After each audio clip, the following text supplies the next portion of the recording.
شات حرام حرام ما يسا علماء دليل أفرتمي شني ألف دتان إيماني في بني نشاط قباچت ادون ما مچيسون تين نشاط قباچ جري توكما.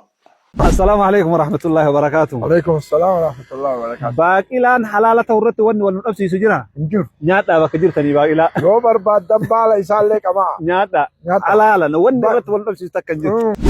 كماني جمان هرمامتي الربيق يا من مامتي سيبا سخراقنا نما جالتوف ربي وركامرا قيشقين غايات دوبلا درا.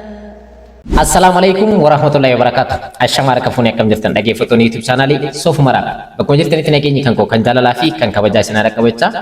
Har'a dhimma yeroo ammaa kana yaaddeessaa ta'e namoonni baay'een, ulamaa'onni baay'een, beektonni baay'een, hayyoonni baay'een, jiraattonni baay'een, hawaasni musliimaa bal'aan irraa mari'ataa kan jiru waa'ee jimmaa irraa ni haasa'u. React ni goona. Har'a reaction viidiyoodha. So dhimma jimaatiin wal qabatee akkuma seensa irratti ilaaltan haasofni garaagaraatiin ka'aatiin jira. Ulamaa'onni tokko tokko baay'een isaanii jimaan haraamiidha kan jedhan jiranii. Akkanumallee haraamii miti warroonni jedhanillee jiran kutaa lamatti wal qoodaniitiin kan itti deemaatiin jiran. Har'a viidiyoo tana keessatti waa'ee jimaadhaa irraa ni mari'annaa. Hawaasni keenya akkamitti jira? Maal keessa jira? Torbaan darbe keessa dhimma ijoollee keenya makiinaadhaan qabanii wal harkisaa turanii dhimma ijoollee keenya dhimma wanta hin taane walirratti raawwatanii irraa haasa'aatiin ture. Amma immoo ajandaan haarofni nuuf uumameetiin jira. Yeroo ammaa kana beekaan keenyas walaalaan keenyas ajandaan nuuf uumuudhaaf bakka guddaa qaba. Vaaliyuu guddaa qaba. Ilaa fi ilaameen kaleessaa sun baddeetiin jirti.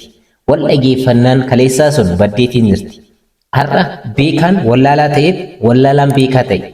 Miidiyaa irratti immoo hundumtiniyyuu kan jiru beekaadha. Wallaalaan hin dhabama. So beekaan yoo baay'ate immoo hawaasni wal mormii, wal dhabuu, kufaatii guddaa ta'a. So dhimma keenya kanarraa keessatti waa'ee dhimma jimaatiin wal qabatee jiru maal fakkaata wajjin ilaalla. Hanga dhumaatti nafaana turan obboleewwan yeroo jalqabaatiif gara YouTube chaanaalii kanaatti dhuftan YouTube chaanaaliin kun kan keessan kan barnoota bal'aa irraa argattan waan ta'eef subscribe gochuudhaan gara maatiiwwan keenyatti dabalamadha. Viidiyoo kana immoo like share gochuun irraanfatinaadha. Gara viidiyoo keenya kanarraatti ceena. Egaa dhimma jimaatiin wal qabatee hayyoonni keenya ulamaa'onni keenya baay'een isaanii irratti wal falmaatiin jiru. Mee sheekni keenya sheekni umrii isaanii nuuf haa dheeressu sheek Amin Ibroodha maal jedhan mee wajjin haa ilaallu dhageeffannee walitti deebiin. Tawban qamaatii dhiisu. Tawban sijaaraa dhiisu. Katabinaa siimaa kana. Xuuxaatuma rabbi nurra haadha bitaanii beeki mirgallee ni godhani. Hidhillee xiqqoo jallisanii akkana. Rabbi nurra haadha bujechaa xuuxaamoo sirraa hundaabu sidda balaawu. Katabinaa siimaa kana. Sirraa akka dhaabu feeta waan sammatarraa naannefattee darbuu qabda. Yaa Rabbi narraa dhaabii jettee achi booda. Natti hin deebisi yaa Rabbi. Warri haraaru yoo araadu yoo suusii qabu gaaf tokko ta'anii du'aayii godhan. Aboo timboon tunis nu cinqite. Abba as jala kaa'u. Abba asitti fufju. Abba xuuxu. Wanni tun mana nurra ijaaratte. Wanni bar bifa hedduu qabdii beeku. As jalas ni kaa'anii bar. Hidhii jala. Funyaanitti manguddoon surrata jedhaniin.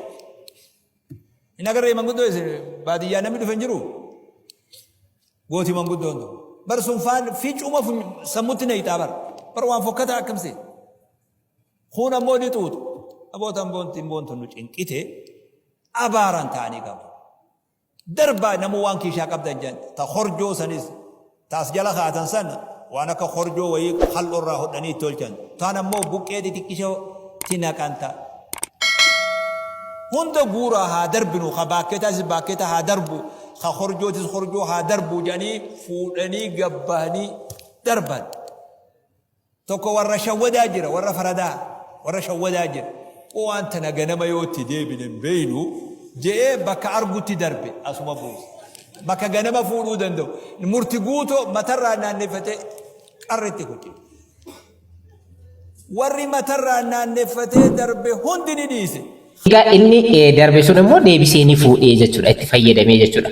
So dhimma jimaatii wal qabatee kan jiru keessaa Sheekh Amiin Ibroodha dhimma kana kaasaniitiin jiranii ulamaa'onni immoo isaanii faallaa jiran baay'eetu jira boodarra ni ilaalla jechuudha. Mee jalqaba irratti namni keenya akkamitti jira kan jedhu waa'ee jimaatii wal qabatee haa ilaallu. Viidiyoon tun hedduu tokko ajaa'ibsiiftee garuu safuunis barbaachisaadha. Mee viidiyoo tana ilaala. Namni akka re'eetitti akka hoolaatitti yeroo akkanatti nyaatu jimaan barra seera qabdi. Akkaataa qabdi haala qabdi akka nu beeknutti jechuudha.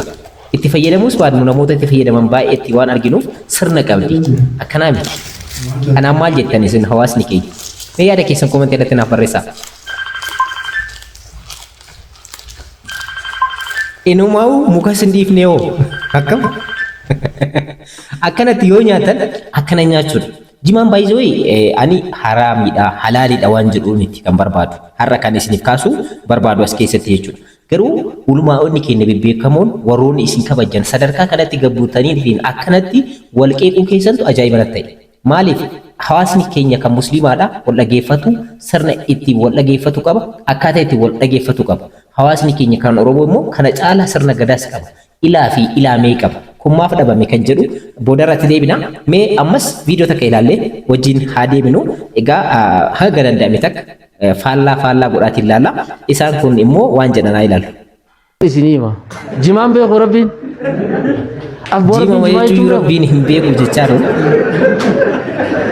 Rabbiin jimaa maal jee sodaanyutu fidis soda warra argeetiif jimaa jechuun dhiise khamrii maqaa sii dha'ee yaamne way soda arbaatii dhiise.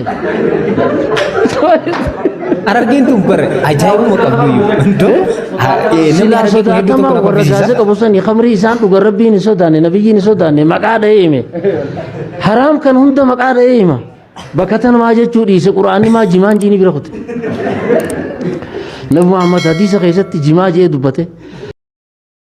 Quraana keessatti maaliif argamuu dhabeedha? Hadiisota keessatti quraana keessatti wanni jimaa jedhamu kun dhoorkaadha moo dhoorkaa miti kan jedhu achi keessatti maaliif waamamuu dhabeedha kan jechaatiin jiran mee haa dhaggeeffannu. Boo jimaa dhiisii waan biraatu haasaa ajiime mee tambootu adillaa fidane hadiisa quraana keessaa tamboo kajuu tamboo maa kajuu hadiisa sahihaa fi quraana namni hafidu tamboo. Namni kun ajaa'ibuma qaba. Tokko yoo tokko dubbate waan biraa isuma jechuun tamboo yoo ta'an hadiisa keessatti quraana keessatti naa fidaa jechaatiin jiran. Isin fidaa fi mee warroonni barreessaa wanti akkasii yoo jiraate warroonni beektonni na jirtanii mee barreessaa. Har'a asitti deebi'anii ilaa umrii masalaa takka keessa maraammartoo dhawachaa ooluun tunis ergaa biraa keessa jira. Laal numaa wali bu'uuyaa walitti hin buunu dhimma jiru kana jecha abada walitti hin buunu. Ammoo wanni silaa haasawuu barbaachisu taan uummata keenya miidhuu jirtu hangan qabdu warri jimaan haraam iyyuu kun dubra isaanii biyya arabaa tanatti ergutti hin jiru. Saboo beerichi hin jiru cimaan lagas mee eenyuma shari'ummaan islaamaa ilmoon kaan qabne asirra. Bakka kanatti isaan kana nan deeggara. Maaf deeggara isinitti fakkaate? Dhimmi jimaadha dhimma siyaasaa gochuudhaaf yookaan immoo dhimma hawaasa keenyatti irratti ajandaa uumuu yoo ta'e malee ulamaa'onni keenya beektonni keenya beekaan jira hayyuun jira ulamaa'ota ciccimootu jira sheekota ciccimootu jira teessanii murteessuun ni danda'ama haasawuun ni danda'ama maal jedha hadiis quraanni maal jedha namni keenya immoo haala maal irratti uumaatiin jirti al tokko bara wanta barbaachisaa hin taane wanti akka shishu kunniin maaliif dhorkame waliigaltee uummataati wanta barbaachisaa hin taane waan ta'eef. So inni kunis waliigaltee uummataatii fi hawaasaatiin sirni maal jedha musliimummaan maalidha hawaasni Oromoodhaan maal irraa fayyadamaatiin jira ka jedhu gattaanii murteessuu ni danda'ama. Ajandaa uumamaatiin jiru kana irraa of eeggadhaa tokko isii kana. Lammaffaa immoo dhimmi yaaddeessaa ta'e kan kana caalataa yaaddeessaa ta'e kan uummata Oromootti ta'e osoo jiru isa kana dhimma godhataniitiin irratti haasa'uun hammam tokko Oromoodhaaf yaadameetiin dhimmi kun kan ka'e ka jedhullee ana naquu akka kan kootti namoonni kana kaasan jechuudha. Maaliif waliin taanee haasa'uun osoo jiru waliigaluun osoo jiru asirratti ulamaa'onni beekamoon yeroo sadarkaa wal buusan arguurra wanti nama rifachiisu qalleen jiru. Beektonni wal qeequu yeroo barbaadan bakka qaban sirna qaban haala saniin. Kan rakkoo ta'e immoo kana hedduu kana keessatti miidiyaa irratti hafarsu immoo hedduu kana jira. So of eeggannoo gochuun murteessaadha. Egaa asirratti wanti isaan kaasan immoo maalidha? Kan biyya Arabaa dubartoota isaanii ergatu ijoollee isaanii ergatu hin jiru. Inni kun hoo irraan dubbatamu kan jedhu isinis itti yaaduu qabdan. Mee viidiyoo tana immoo ta'e taantu haa ilaallu. Mirkaanu maami. hanga ilkeen takkaa fi qarshiin takkisni Ilkaan abtutti ni atitti bitee qabaataniimi. Qaatiras ni bultaniimi. Waliin ni Walii raabsaa. raabsitaniimi. Hedduu tokko na kolfisiise. Hanga ilkeen takkaa fi caatiin ilkaan fitte waan ta'eef hanga ilkeen takkaa haftutti ittuma fufnaa ni qaamaana ni jabaannaa kan jedhudha. Gidduu inni buuseef wanta tokko tokko namni irraa baratuu fi mee amma kan ishee kennaa kan fallaa jiru immoo isaan tokko isiniif haa fiddu. Isaan immoo halaalaa jechaatiin jiranii mee haa dhaggeeffannu. Shee Musallaa baay'een keessan ni beektanii fa'aa kana godhuudhaan nama baay'ee tokko beekamanidha. Isaan haa dhaggeeffannu. Jimaan biyya dalagaan dhoorkine akka dalagatan godhe malee jimaan hormaatan dhoorkine nashaata fideeti hormaata fida malee jimaan akka gara naman dhoorkine akka gara nama godheeti dalagattee addunyaa gaarii irraa argatta malee hasaaraanumaa hun qabu bu'aa malee lulluuqattee hoggaanii fi kitaaba katabu seenti. Egaa jecha isaanii isiniif gala miti wanti dachee irratti rabbiin nu uumeetiin biqilu uumamu hundumtuniyyuu isiniif uumame takkaa'uu akka irraa gorfamtaniif takkaa'uu immoo akka itti fayyadamtaniif. Kanaaf jimaan halaala jechuu isaaniif jechuudha. Isaan halaala daareekti kan jedhan keessaa nama tokkodha. Jimaan eenyuyyuu rakkoo itti uumne rakkoo tokko hin uumu nashaadha sitti horaadha kan jechaatiin jiran sheekni kabajamaan Shee Muusaa jechuudha. Mee amma immoo kan isaan biraa haa dhaggeeffannu. Isaan amma immoo isaaniin faallaa kan jiran mee xiqqoo isii qancab gooneetiin haa ilaallu. Gabaabinumatti wanta bal'atu jira waan ta'eef kan isaaniin faallaa jiranis baay'een jiran waan ta'eef jechuudha. Isaan keessaa mee Shee Anwaar Yuusuf maal jedhan? Parsantii dhibbarraa parsantii 3-4 hagartee yoo jimaa qabe ijaartitti hidhamuu danda'u. Kanarraa maan dubbanne kanarraa dubbatamuu qabu salaata dhoorke salaata yoo gartee inaadumaaf mataa jabaachuuf sigalee diddee malee kana warri gartee afaan kaayyatuu ni beekatan irraa ka'ee masgida dhufuun itti ulfaatti illaa nama gartee akkaan jabaa haqama'u ni dhufaa masgida haqama'u ni jira haqama'u gartee masgida ni dhufaa eeka dhufu ni jira. Jabaan dhufee salaatu ni jira. Bal kasubiin ittiin qadooyinee jira. Kasubiin ittiin qadooyinee jira.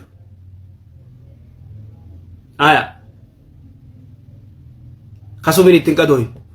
Taayimiin inni akkasitti taa'ee fixu shari'aatamtu gartee usaa bikka takka za'aajaa waa takka kan dalaganne hadiin hin baranne habarnoota hin baranne waa takka hin dalaganne bikka takka nama cabsee nama kaayu wanni kun yeroo teessa wooma arkanani fixaa jette shari'aan islaamaa لا تزول قدم عبد يوم القيامة حتى يسأل عن 4 وافر الرانغا غافتمو عمري تمالي فيته تايمين تمالي دمته سيغافتمو غافت ربي سبحانه وتعالى نغافت فينتاو اتديس تغرتي دبي حلالي في حرامي اتديس dargaggeessa keenya miidhu jira na'am miidhu jira shakkii takka malee shamarran keenya miidhu jira miidhu jira haqama'u ni beeka sigalee haqama'u ni beeka meeqa gartee dhiira meeqa daaraa godhee akka inni hin baranne godhee akka inni eega baratee sin dalaganne gartee Office kan dalayne godhe akka gabbeen dalaganne godhe ni xiqqaata duuba gartee haqamaa dalagu ala sabiil misaal guraagee fudhadhu guraageen ganamarraa jabanaa gootee achi booda qat guyyaa guutuu dalagachaa oola ati jabanaa gootee takkaa ganamarraa ila guyyaa dalagataa dargaggeessi keenya. Shee Anwaaris egaa wal faallaadha jechuudha. Amma Shee Muusaadhaan garaagarummaa qaban jechuudha asirratti. Isaan maal jechaatiin jiranii iddoo dubartoota birayyuu bulaa hin jiru dhiirri. Dubartiinis akkasuma yeroo isaanii wanta hin taane balleessaatiin jiran barnoota dhiisaniitiin jiran jiruuf jireenya dhiisaniitiin jiran waan jedhu waan bal'aa kaasanii wal falmiin isaanii kun itti fufeetiin jira. Mee amma immoo kan nama biraa dhaggeeffatu. Sa'aatii warri halaala jedhee dhiibullee ima jira. Asirratti immoo isaan caatiin haraamaa jedhan. Haramummaa isaa ulamaani daliila 45 ol fidatan. Nama rabbitti amanee daliilli tokkollee hin gaya. Nama rabbitti amanee daliilli tokkollee hin gaya. Ulamaa'in daliila 45 ol fidatanii kitaaba irratti allafan.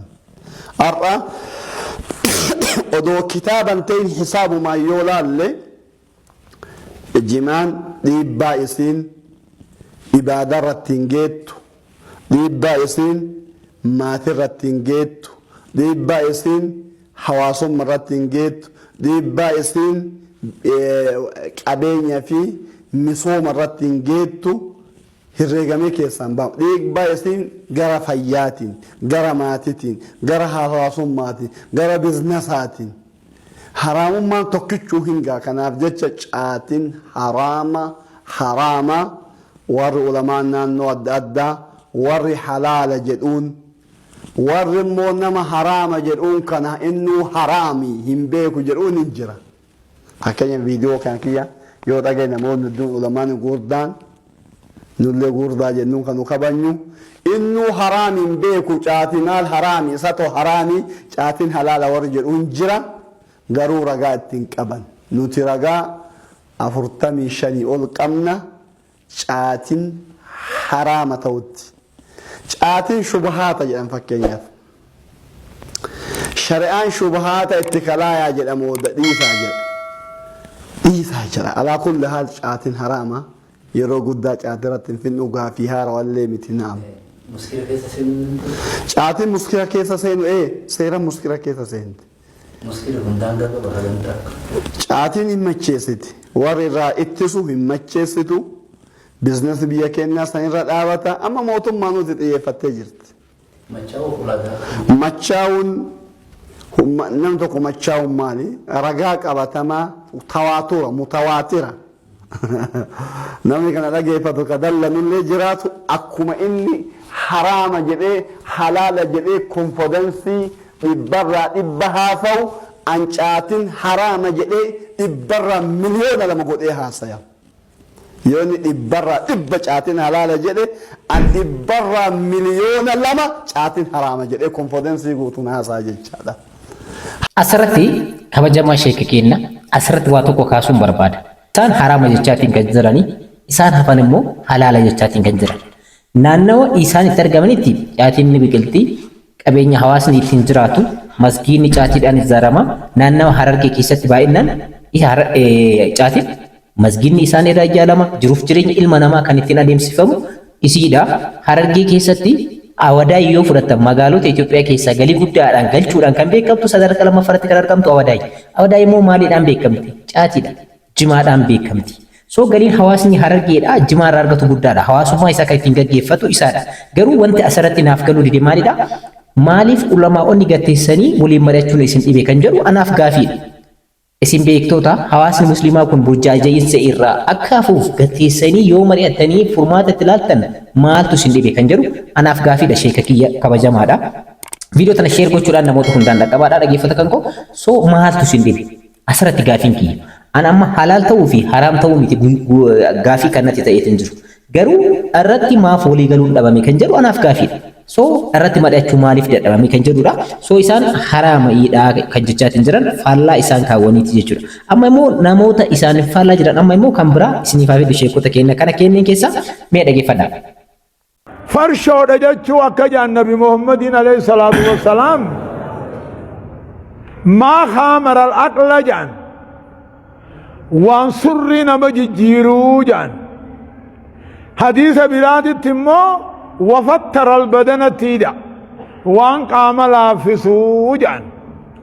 Waan surrii jijjiiree halkanii guyyaa wallaalchisee jaartii fi haadha wallaalchisee qaama laaffisee firra fincaansisu jaan. Mee nama farshoo dhuge ka fincaan sagaraa dhabuun gartanii fumarra fincaana. Duuba jimaa wal fakkaata. Jimaa yoo taate wanni fakkaatu tafakkuha jaanii qananiifa. Nama biddeena nyaattu malee nyaattee dhugdu malee dalagachuu hin dandeessu. Yoo jimaa nyaatan akkuma nyaataa dhugaatiiti jimaa wanni haraam godhe arraas boruus waluun fakkaatu farshooni farshoo jechuun nabi muhammadin alayhi salaatu wassalaam haa isinii galu farshoodha jechuun waan surrii nama garagalchee surrii hadoochee humaa takka nama wallaalchisu qaama laaffisee ol ka'uu nama dhoorkuu jedhan namni lulluuqannaan dalagachuu dandeya aduwwii firraa ari'a duraa cahu duraa baha akkasuma namni lulluuqatu dalagachuu dandeya ilmaan isaan agabani fooqi jaara masjida jaara waan ajaa'ibaati. Egaa isaan immoo jimaan halaaliidha kan jechaatiin jiran. Wanta dhoorkame wantoota akka farsootii kan jechaatiin jiranii soofirratti wantoota bal'aa kaasuun ni danda'ama. Isin garuu yaada keessan koomantii irratti naaf barreessaa haraama moo halaaliidha kan jedhu.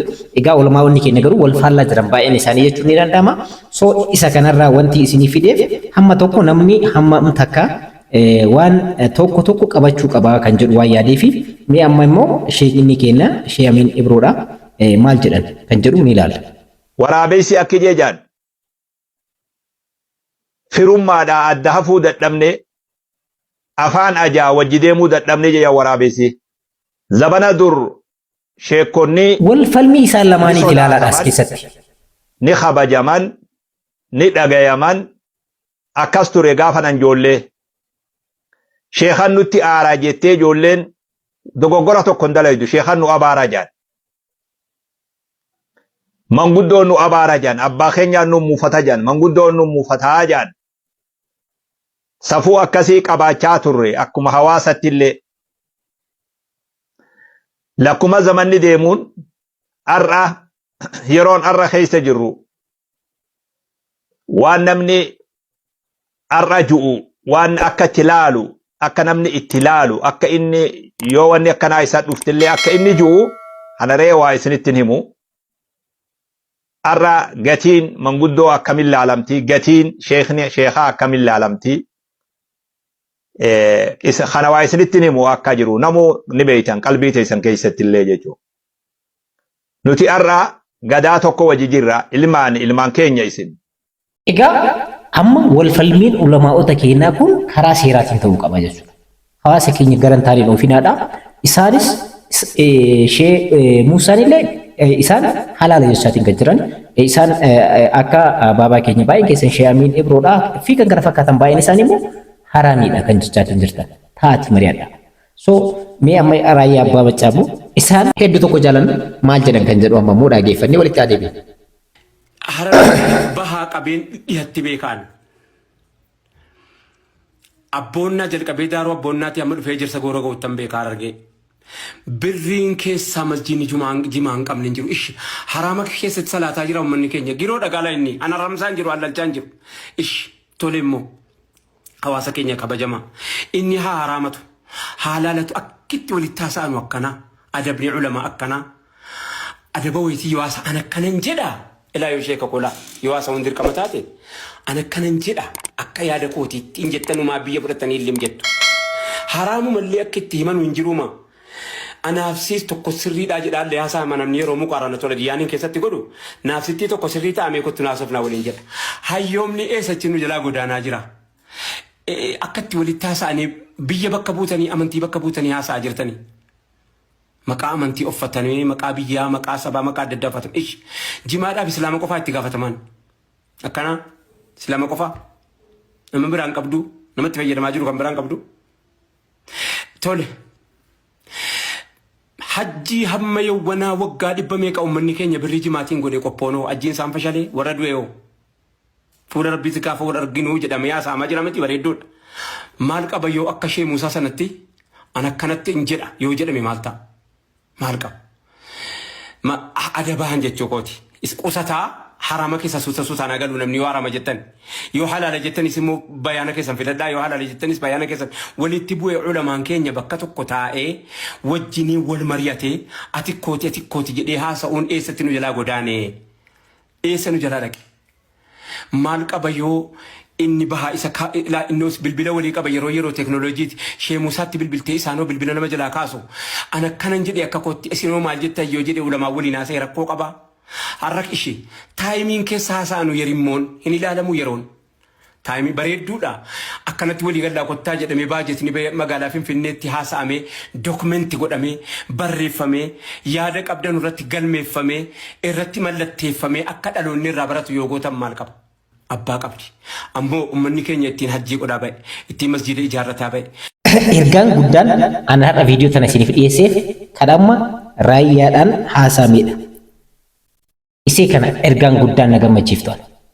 Dhugaa dubbachuudhaaf hawaasni keenya kan Harargee Ambaabbilee irraa kaasee Daqa Sumaalee irraa kaasee hanga as mi'eessotti nan beeka.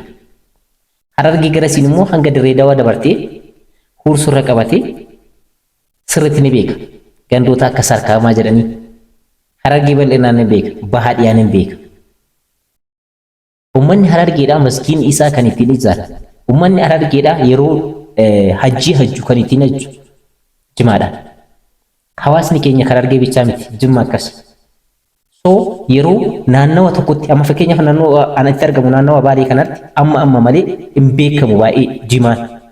Garuu haa ta'uutii immoo irraa gatta'anii wajjin haasa'uun ulamaa'onni bebbeekamoon bakka hunda bakka bu'uun hin barbaachisu. Hawaasni akka naannawatti akkaataa ittiin jireenyaa fi haala ittiin jireenyaa kan mataa isaa qaba. Harargeetti jimaan bakka maratti argama. Baalee yoo dhufte immoo bakka maratti hin argamu. Magaalaa keessatti argama. Baadiyyaa hin fuutu iyyuuma. So maaliif isin jechuu barbaade? Gatta'atii wajjin haasaa hawaasa isin burjaajessinaa. Ulamaa'iin akkanaa miti, beektoonni akkanaa miti, hawaasni keenya illee isin qabna jedha. Hundi isaa. Isin immoo yeroo akkana wal falmitan keenya ammoo kan miidiyaa irraa TikTok irraa sa'aatii 24 eenyu maal iyyuu danda'a. Hawaasa kana hangam burjaajessuu danda'a. Tiinki gochuun murteessaadha. Isin haasa'uun illee baay'ee narraan tolu. Hamma danda'ame tokko isinii ibsuu barbaadeeti. So wanta dhumarratti ergaa tana bichaa isiniif kaasee ni xumura. Ergaan tun hedduu tokko na gammachiifti. Kutaa itti aanu keessatti illee yoo akka isiniif qopheessuu barbaadan ni qopheessina. Mee isii kana haa dhaggeeffannu. Sheeka kenna sheeka diiniin mee haa dhaggeeffannu. Osoo biyyuma guutuuyyuu bulchaa isin hin jedhan akkamitti bulchuu deemtan isin? Akkamitti ilmee uumanuu hammeessu osoo dhageenyu qabrii galla nuti. Ka ofii wal bulchuu dadhabdan Qur'aanaa fi hadiisaan biyyuma guutuu bulchaa jechuu osoo carraan isin ga'e akkamitti bulchuu heddan? Baalee diida alaa Joolaangan sirkaa gadab Gujii Boorana Harar Shawaa Bayaalixaa Wallaggaa Bayaalixaa Walloo ebaluu caalimaattu achiin bahee yoo jedhe itti deemanii barachuun kalee tare. Waan irratti wal komatan mari'achuu dadhabuun har'a nutti dhufe. Rabbiin haa sodaannu. Wanni kaleellee iyyinuuf, wanni kaleellee lallabnuuf tokko taya mari'adhaa. Har'a wanni marti masdara qabdi. Mariidhaan bakka isii irraa gadi haa baatu. Akkana hedduu tokko na gammachiisan. Ergaa isaanii wanni isin hin ga'eef hawaasa hunda ilaallata. Nam tokko nam laman ilaallatu. Hawaasa hunda ilaallata waan ta'eef. Yeroo hundayyuu yeroo haasoftan haala kanaan haasaadha. Beekaas ta'e wallaalaa, ulamaa'is ta'e kan biyya bulchu, hayyuus ta'e xiqqaa guddaa, hawaasa bal'aatu isin dhaggeeffata. Yeroo miidiyaati. Sagalee sheekota masgida tokko keessatti yeroo haasoftan yeroon durii fi kan amma waliin jitu gonkumayyuu yeroo miidiyaati. Jecha takkatti ati har'a asii haasofte beeqattu bakka hundaan hawaasa addunyaa kanarratti argamu irraan gaya. Hawaasni kun maal naan jedha ammaal dubban hawaasa kana kan naannawa tokkotti safuu ta'eetiin jiru naannawa tokkotti immoo safuu miti. So wanda hundayyuu eeggachaatiin hojjadha. Lammaffaa immoo ergaan ani isiniif qabu gatta'aatii mari'adha. Ulamaa'onni keenya, beektoonni keenya, sheekonni keenya, ustaazonni keenya gatta'aa haasaya rakkoota kan qabdu. Egaa wanta bal'aa irraa haasa'uun ni danda'ama. Ergaan ana Sheek Kadiirii fi Raayyaa Abbaa Bacaa kaasan nagaa. Beektota hayyuudha. Akkaataa itti haasan beekan, karaa ittiin haasan beekan, akkaataa itti haasan beekan. Wal falmuun hin barbaachisu isin jechuudha. Egaa viidiyoon tun isin dhaggeeffatteetiin jirti hamma tokko hawaasa keenyaaf hedduu tokko yaaddeessaa waan ta'eef waan sirrii miti jedhee hin yaadneef dhimma kanarratti reaakti isiniif godhe. Kutaa biraa keessatti immoo barbaachisaa yoo ta'e isiniif fida. Isin immoo yaada qabdan koomentii alatti naaf barreessaa. Dhuguma jimaan halaaliidha moo haraamiidha? Yaada keessan koomentii irra naa kaayaa. Yeroo biraa viidiyoo biraatti wal argina. Ammaan booda viidiyoowwan akkanaa hawaasa keenya dararan kan rakkisan, kan kolfaas ta'e, kan baacoo, kan barnootaas ta'e, kan hayyummaa hundayyuu wajjin ilaalla. Ilaa fi ilaameen Oromoo keessaa baddee jirti. Ta dur deeffadhaa Oromoo, ta dur itti deebi'aa Oromoo, ta kaleessaatti deebi'aa. Oromoon kaleessa sirna qabdi. Even amantii osoo hin taane sirna qabdi Oromoon. Sirna kaleessaatti deebi'aa. Sirni amma miidiyaa irratti iyyamaatiin jiru kun, sirna amma miidiyaan fideetiin miidiyaa irratti hafarfamaatiin jiru kun hawaasa diiga malee hawaasa ni ijaaru. Hawaasa ijaaruu kan danda'u sirna Oromooti. Hawaasa ijaaruu kan danda'u hawaasa ummata keenya bal'aadha. Kan kana hafarsuuf, kan kana miidiyaa irraan fiigu immoo baay'eetu jira. Of eeggachaa hojjedhaan ergaa kan koo kanarraatti. Viidiyoowwan akkanaa yeroo bal'aa isiniif hojjedha. Warroonni YouTube chaanaalii kanaaf haarawwattan subscribe, like, share gochuun irraanfatina. Yeroo keessa waan naa kennitaniif hedduu tokko galatuumaadha. Ergaa kan koo immoo beektota hawaasa kan koo kan bal'aa biraan akkanaa geettan abdiin qaba. Yeroo biraa viidiyoo biraatti wal argina. Hangasitti dhaqaa naa jiraadha.